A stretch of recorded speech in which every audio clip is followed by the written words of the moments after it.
குருக்களின் பாதுகாவலர் புனித ஜான் மரிய வியானியின் நினைவு தினம் இன்று.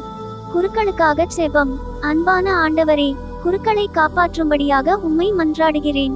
அவர்கள் உம்முடையவர்கள். அவர்களுடைய வாழ்க்கை திருப்பலி பீடத்தில் பணிபுரிவது என்பதனால் அவர்களை சிறப்பாக காப்பாற்ற வேண்டுகிறேன். அவர்கள் உலகை விட்டு பிரிந்தாலும் உலகின் நடுவில் வாழ்கிறார்கள். பல்வேறு உலக இன்பங்களும் நாட்டங்களும் அவர்களை சோதிக்கின்றன. எனவே அவர்களை உமது இதயத்தில் வைத்து பேணிட மன்றாடுகிறேன். அவர்கள் தனிமையில் தவிக்கும்போது, துன்பங்களினால் வாடும்போது, அவர்களுடைய தியாக வாழவே வீண் என தோன்றும்போது அவர்களை அருகிருந்து காப்பாற்றும். அவர்களின் அர்ப்பணிகள் பலன் தருமாறு அவர்களை ஆசீர்வதியும்.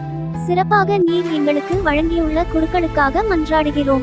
அவர்களை நீர் உமது அன்பில் என்றும் நிலைத்திருக்க செய்து உமக்கும் மக்களுக்கும் அவர்கள் பணிவுடனும் பயனுடனும் தொண்டாற்ற செய்தருளும். என்றென்றும் வாழும் குருவாம் கிறிஸ்து வழியாக மன்றாடுகிறோம். ஆமென்.